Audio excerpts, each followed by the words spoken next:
Hari ini topik yang sangat penting sekali, terutama bagi teman-teman yang mau memulai suatu keluarga.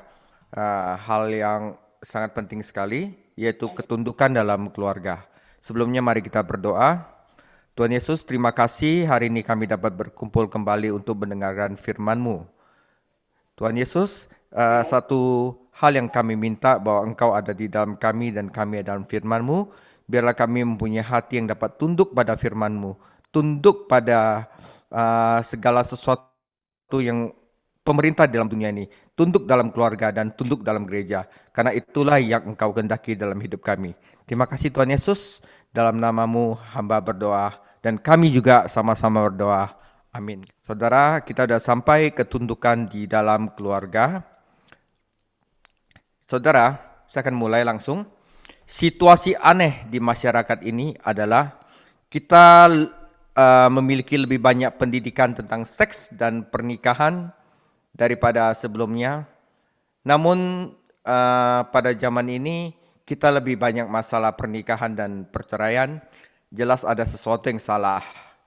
Jadi teman-teman gak usah pesimis tentang hal ini karena semua orang mengalami hal ini, ya. Tidaklah cukup untuk mengatakan bahwa Tuhan dibutuhkan di rumah-rumah ini, karena bahkan banyak pernikahan Kristen yang berantakan. Fakta bahwa seorang pria dan wanita sama-sama diselamatkan di dalam Tuhan Yesus bukan jaminan bahwa pernikahan mereka akan berhasil. Pernikahan adalah sesuatu yang harus kita upayakan. Sukses itu tidak otomatis. Dan bila salah satu pasangan hidup bukan seorang Kristen, hal itu dapat membuat keadaan menjadi lebih sulit. Saudara, Petrus di sini menunjukkan bagian suratnya kepada istri-istri Kristen, ya, yang memiliki suami yang belum diselamatkan, memberitahu mereka cara bagaimana untuk memenangkan pasangan mereka bagi Kristus. Kemudian dia menambahkan beberapa nasihat penting bagi para suami Kristen. Jadi saudara, di sini Anda tidak usah pesimis. Apapun status pernikahan Anda saat ini, Anda dapat belajar dari Petrus hal-hal penting untuk pernikahan yang sukses dan bahagia. Yang pertama adalah teladan Kristus. Yang kedua, ketundukan adalah perintah. Yang ketiga adalah pertimbangan. Kita mulai dengan firman-Nya, saudara. 1 Petrus 3 ayat 1 sampai 7. Perhatikan baik-baik saudara. Demikian juga kamu, hai istri-istri, tunduklah kepada suamimu, supaya jika ada di antara mereka yang tidak taat kepada firman, mereka juga tanpa perkataan dimenangkan oleh kelakuan istrinya.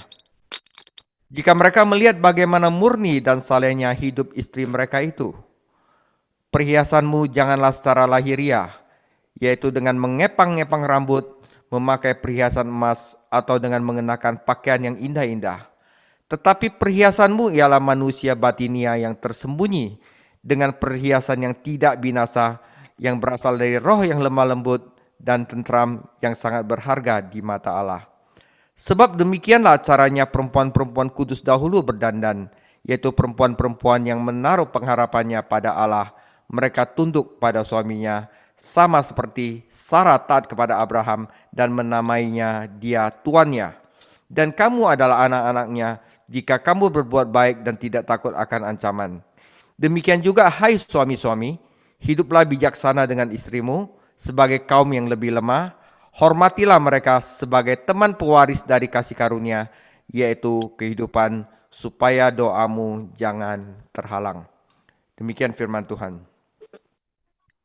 Saudara, pertama adalah teladan Kristus. Jadi ungkapan dengan cara yang sama merujuk kita kepada pembahasan Petrus tentang teladan Yesus Kristus.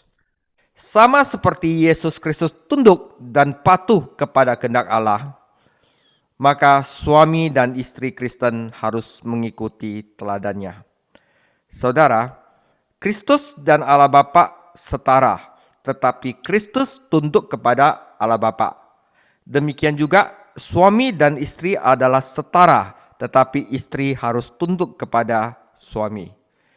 Jadi banyak dari pembelajaran kita dalam hidup yang akan datang melalui peniruan. Kita meniru teladannya Kristus. Kakek dan nenek bersenang-senang menyaksikan cucu-cucu mereka mempelajari keterampilan dan kata-kata baru saat mereka tumbuh dewasa. Jika kita meniru model terbaik, kita akan menjadi model yang lebih baik, orang yang lebih baik, dan lebih berprestasi lebih baik. Tetapi jika kita meniru model yang salah, itu akan melumpuhkan hidup kita dan merusak karakter kita. Jadi di saat ini, kita meniru teladannya Yesus Kristus. Yesus Kristus walaupun setara dengan Allah Bapa, tetapi Yesus Kristus tunduk kepada Allah Bapa. Demikian juga, walaupun laki-laki dan perempuan adalah setara di dalam Tuhan, tetapi perempuan tunduk kepada laki-laki. Itu adalah teladan yang kita harus ikuti dari Yesus Kristus. Teladan yang kita ikuti mempengaruhi kita di setiap bidang kehidupan. Saudara, saat saya berada di antrean pembayaran di sebuah supermarket, saya mendengar dua wanita itu mendiskusikan skandal artis terbaru. Ya, saya nggak mau bicara skandal artis apa. Ya, dan juga ditampilkan di halaman depan sebuah surat kabar yang dipajang di counter supermarket itu. Mereka gosipin artis itu. Ketika saya mendengarkan, bukan saya mau nguping saudara, saya tidak bisa tidak mendengarkan mereka saat itu. Saya berpikir betapa bodohnya mengkhawatirkan kehidupan bintang film yang penuh dosa itu. Mengapa mengacaukan pikiran Anda dengan sampah seperti itu? Mengapa tidak berkenalan dengan orang-orang baik dan belajar dari kehidupan mereka? Beberapa hari kemudian saya mendengar percakapan tentang masalah perkawinan di sinetron televisi tertentu. Dan pikiran yang sama muncul di benak saya. Saudara, ketika seorang pasangan Kristen mencoba meniru dunia dan mendapatkan standar mereka dari sinetron, bukannya dari Alkitab, bukannya dari surga, akan ada masalah di rumah. Namun jika kedua pasangan mau meneladani Yesus Kristus dalam ketundukan dan ketaatannya, serta keinginannya untuk melayani orang lain, maka akan ada kemenangan dan sukacita di dalam rumah tangga. Seorang teman saya, seorang psikiater, menyatakan hal terbaik yang dapat dilakukan seorang suami Kristen adalah mencontoh Yesus Kristus. Di dalam Yesus Kristus, kita melihat perpaduan yang indah antara kekuatan dan kelembutan. Dan itulah yang diperlukan untuk menjadi suami yang sukses. Petrus juga menunjuk Sarah sebagai model yang diikuti oleh istri Kristen. Yang pasti Sarah tidak sempurna, tetapi dia terbukti menjadi penolong yang baik bagi Abraham. Dan dia adalah salah satu dari sedikit wanita yang disebutkan di dalam Ibrani 11. Kita tidak dapat mengikuti teladan Kristus, kecuali kita terlebih dahulu mengenal dia sebagai juru selamat kita, dan kemudian tunduk kepadanya sebagai Tuhan kita. Kita harus menghabiskan waktu bersamanya setiap hari, merenungkan firman dan berdoa, dan seorang suami dan istri Kristen harus berdoa bersama dan berusaha untuk saling menguatkan dalam iman saudara. Itu idealnya, itu perfectnya. Walaupun banyak dari kita tidak bisa melakukan ini karena satu dan lain hal. Tapi ini adalah sempurnanya saudara. Nah, yang kedua yang kita pelajari bahwa ketundukan adalah perintah. 2 kali dalam paragraf ini, Petrus mengingatkan para istri Kristen bahwa mereka harus tunduk kepada suami mereka. 1 Petrus 3 ayat 1 dan 5. Kata yang diterjemahkan penundukan adalah istilah militer saudara, yang berarti menempatkan di bawah pangkat. Tuhan punya tempat untuk segalanya. Dia telah menetapkan berbagai tingkat wewenang. Ia telah menetapkan bahwa suami adalah kepala dari rumah tangga. Jadi kalau istri mau jadi kepala, itu berarti pemberontakan saudara. Tuhan juga ada menempatkan pemerintah, kepalanya, presidennya adalah ini. Jika ada orang mau jadi presiden, itu namanya pemberontakan, sama seperti itu. Ya, jadi ia telah menetapkan bahwa suami menjadi kepala rumah tangga dan bahwa sebagaimana ia tunduk kepada Kristus, istrinya harus tunduk kepadanya.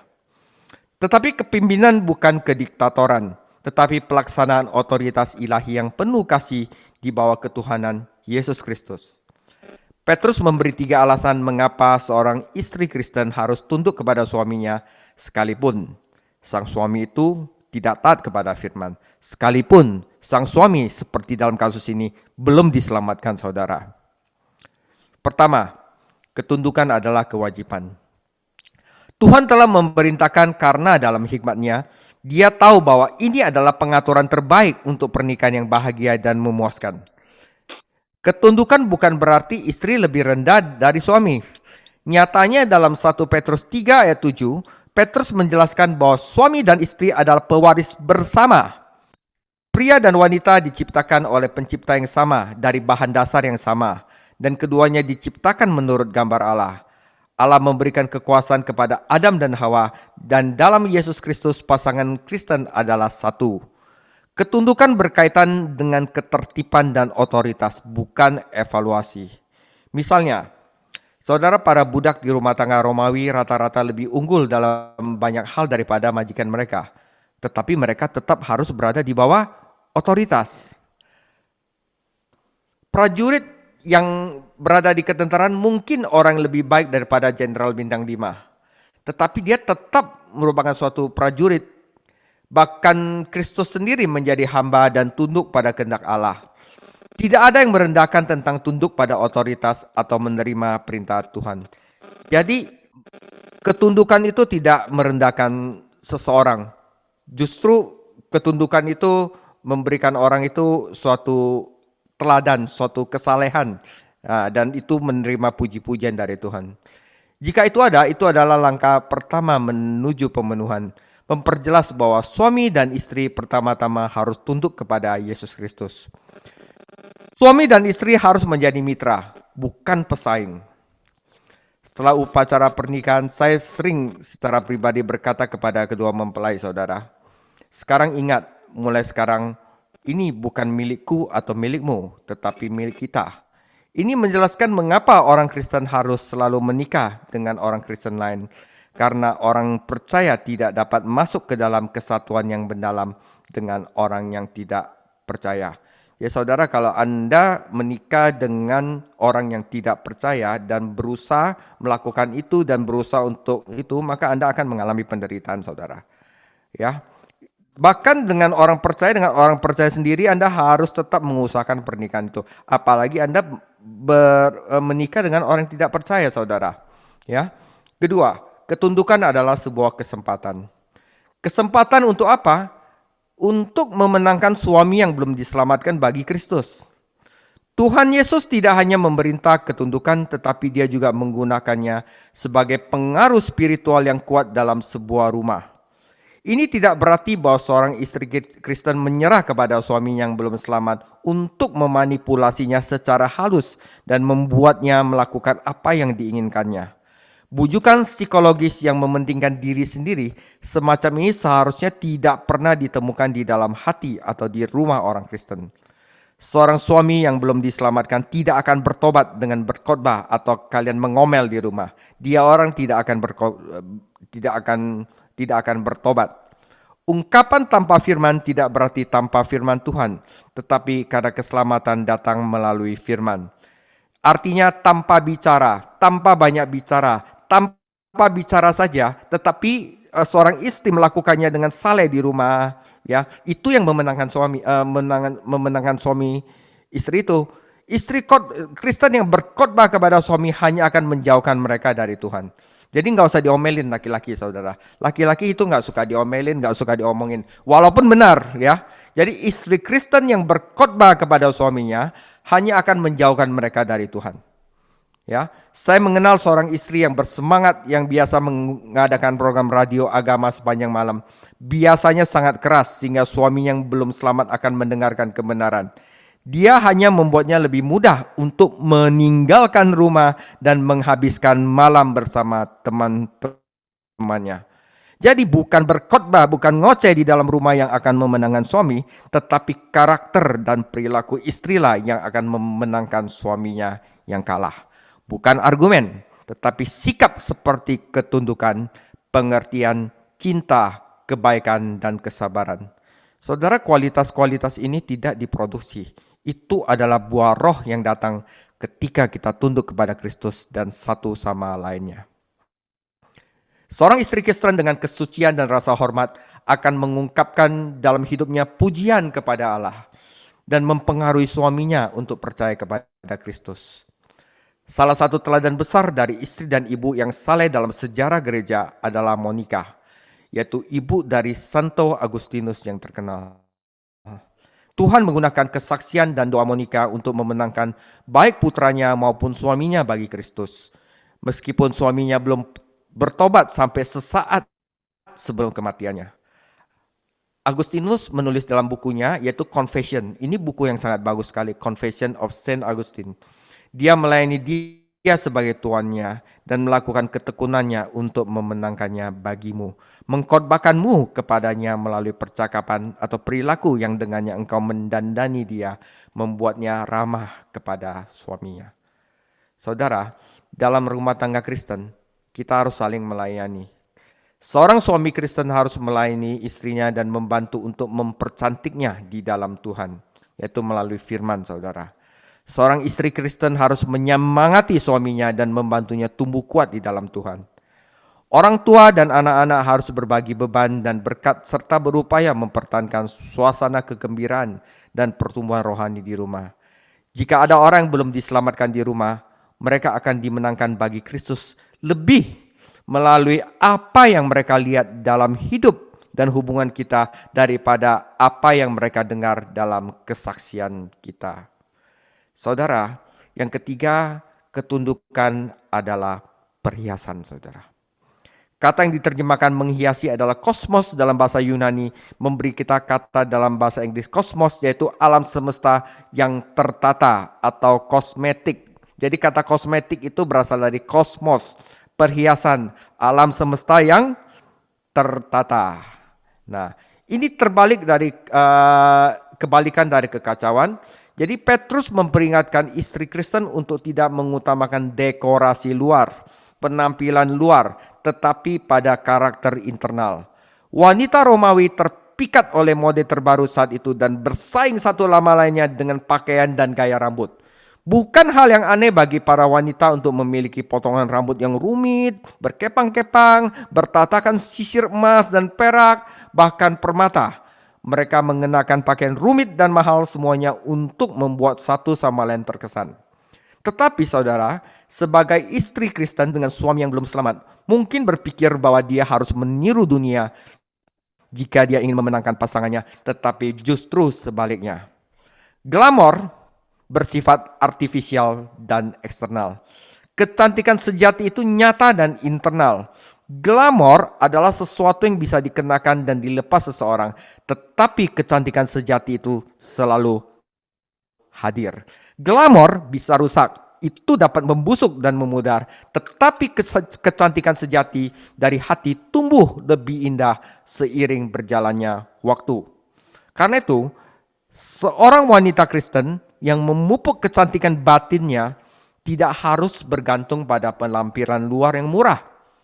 Tuhan memperhatikan nilai, Tuhan memperhatikan hati, bukan harga luar, saudara.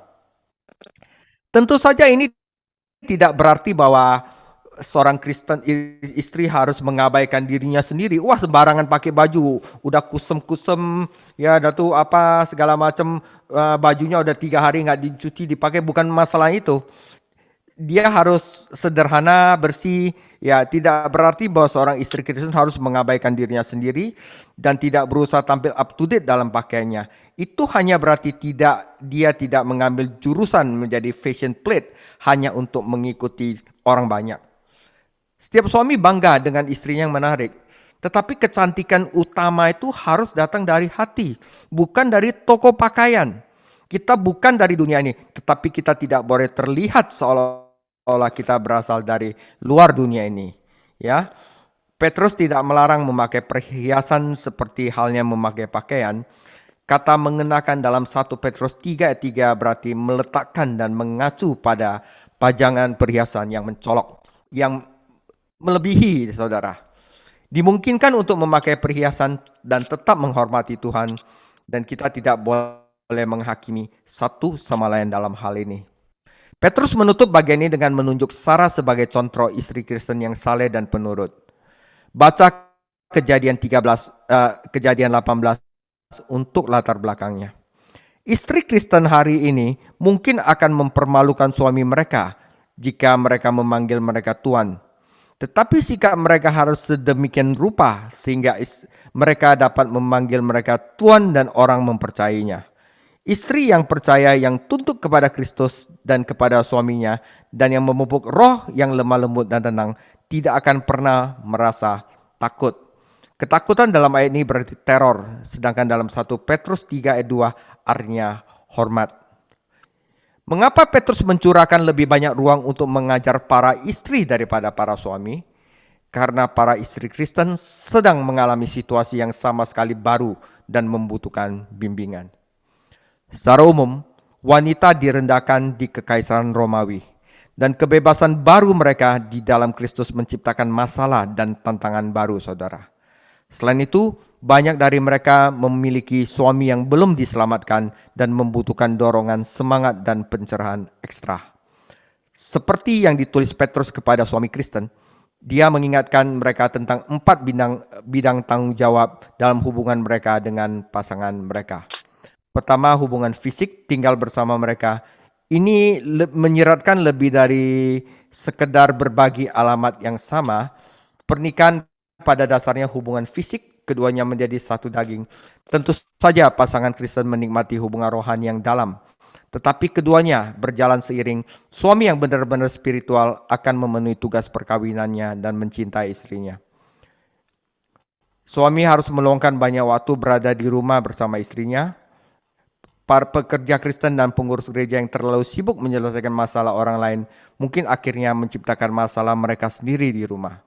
Sebuah survei mengungkapkan bahwa rata-rata suami dan istri memiliki waktu 37 menit seminggu untuk berkomunikasi secara nyata. Jadi setengah jam saja suami dan istri berkomunikasi dalam seminggu. Apakah mengherankan jika pernikahan berantakan setelah anak-anak tumbuh besar dan meninggalkan rumah? Suami dan istri ditinggal sendirian, hidup dengan orang asing karena mereka tidak berkomunikasi, saudara. Kedua, intelektual, yaitu menurut pengetahuan. Seorang bertanya kepada Nyonya Albert Einstein dan apakah dia memahami teori relativitas Dr. Einstein, dan dia menjawab, tidak, tetapi saya mengerti, dokter. Dalam konseling pranikah, saya sebagai seorang pendeta, saya sering memberikan lembar kertas dan meminta mereka 3 hal yang menurut masing-masing yang paling disukai oleh pasangannya. Saya biasa saya kasih kertas dan apa yang disukai pasangannya. Biasanya calon mempelai wanita langsung membuat daftarnya dan para pria itu akan duduk dan merenung. Dan biasanya wanita itu benar tetapi pria itu salah. Jadi awal yang luar biasa untuk sebuah pernikahan. Sungguh menakjubkan bahwa 2 orang yang sudah menikah dan hidup bersama tidak saling mengenal. Ketidaktahuan berbahaya dalam bidang kehidupan apapun, tetapi berbahaya dalam pernikahan, saudara. Seorang suami Kristen perlu mengetahui suasana hati, perasaan, kebutuhan, ketakutan, dan harapan istrinya. Nah, ini sulit, saudara. Saya harus mengakui bahwa saya sendiri aja belum tentu bisa lakukan ini, saudara. Tetapi firman Tuhan menyuruh kita harus mengetahui ini. Nah, ini sulitnya, saudara. Pria perlu mendengarkan dengan hatinya dan berbagi komunikasi yang bermakna dengannya. Harus ada suasana kasih dan ketundukan yang begitu melindungi di dalam rumah sehingga suami dan istri dapat berselisih tetapi tetap bahagia bersama. Mengatakan kebenaran dalam kasih adalah solusi untuk masalah komunikasi. Telah dikatakan dengan baik bahwa cinta tanpa kebenaran adalah kemunafikan dan kebenaran tanpa cinta adalah kebrutalan. Kita membutuhkan baik kebenaran maupun kasih jika ingin bertumbuh dalam pengertian kita satu sama lain. Bagaimana seorang suami bisa mempertimbangkan istrinya jika tidak dapat memahami kebutuhan dan masalahnya? Nah, nanti kita bahas, saudara, ini ya. Untuk mengatakan, saya tidak pernah tahu Anda merasa seperti itu. Saya nggak tahu kenapa Anda bisa merasa seperti itu adalah mengakui pada titik tertentu salah satu pasangan itu tidak mengerti satu sama lainnya. Ketika salah satu pasangan takut untuk terbuka dan jujur tentang suatu masalah, maka dia sedang membangun tembok dan bukan jembatan. Yang ketiga, pertimbangan emosional, saudara. Kesatria mungkin sudah mati, tetapi seorang suami harus menjadi kesatria berbaju jirah yang memperlakukan istrinya seorang putri. Seperti Abraham memperlakukan Sarah seorang putri, dan ngomong-ngomong saudara, arti nama Sarah adalah putri.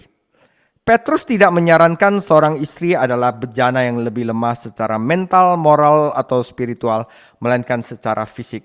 Ya, ada pengecualian tentu saja, tetapi secara umum, pria lebih kuat dan keduanya dalam hal pencapaian fisik.